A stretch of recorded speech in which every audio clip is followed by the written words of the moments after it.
Welcome pong muli sa ating part 2 ng pagsa-set up at pagpapakain ng mga bulati or vermi. Ayan.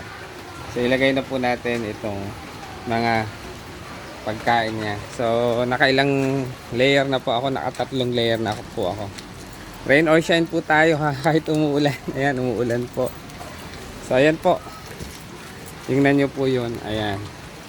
Sa loob ng drum. Ayan po. Ayan. So ilagay din po natin yung mga pinagbalatan. Tingnan nyo po. Ayan. So ipapakita ko po sa inyo. Ito po yung nasa gilid ng aming nursery. Ito po mga pinagbalatan ng repolyo. Ayan. Pwede po nating isama yan. Ayan yung mga balat. Ayan. So pang-apat na layer na po ito. Kaya let's go sa go. Rain or shine. Ayan. So elevated po yan yung aming drum na yan. Ayan po. Tingnan nyo po. Elevated yan. Kahit umuulan, nilagyan po namin siya ng stand. So, ilagay ko na po ito para mabilis. So isunod po natin yung lumi ng baka at kalabaw. Ayan. Kunin ko lang po. Diyan lang po kayo.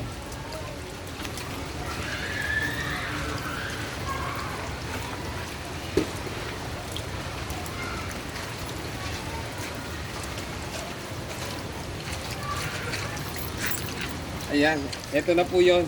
Dumi ng kalabaw at baka. Medyo mabaho. Marumi. Ayan, lagay na po natin.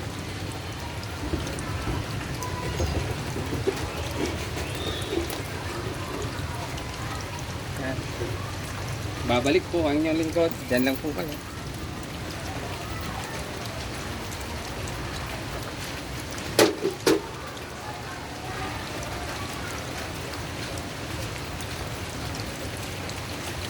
Ayan, ito pa. Ayan, pangalawa po. Dumi ng baka, kalabaw. Oops. Ayan, lagay natin sa drum. Ayan. Mamaya haluin natin, ikalat po natin.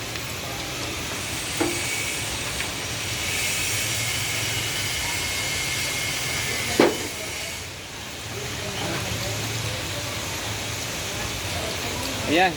Ikalat po natin gamit ang pala. Ayan, rain or shine. Diyan lang po kayo. Panoorin niyo po muli ako hanggang sa dulo. Ayan.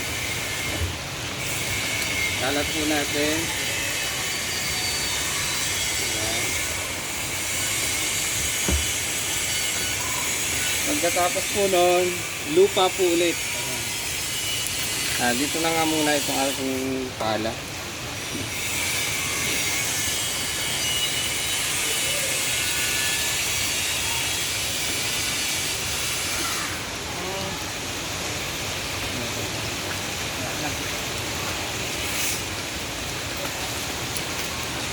Oops, ayan. Rain or shine, kasagsagan pong umuulan. Ayan. Ayan po. Lupa naman po.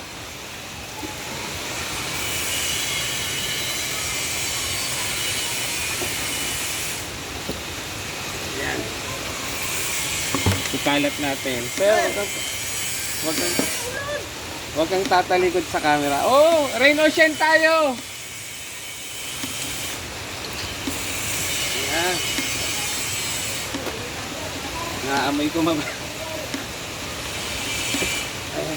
Pagkatapos po nun, ulit-ulit. Lagay po ulit tayo ng katawan ng saging. Pagkatapos, ipakita ko na pong ipapakawalan ko na po yung mga vermi o yung African night crawler.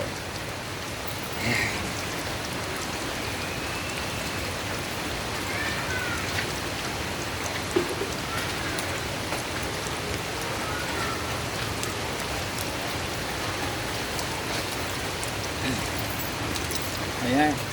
Sabi ng isang parent, sir, umuulan. Rain or shine po tayo. Ayan po. Ayan po yung mga katawan ng saging. Ilagay na po ulit natin. Tapos, vermi na yung ilalagay natin.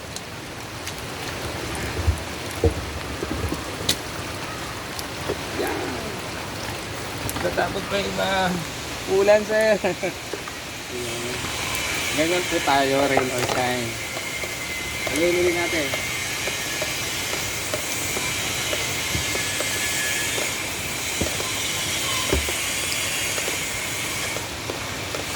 Yan, okay na.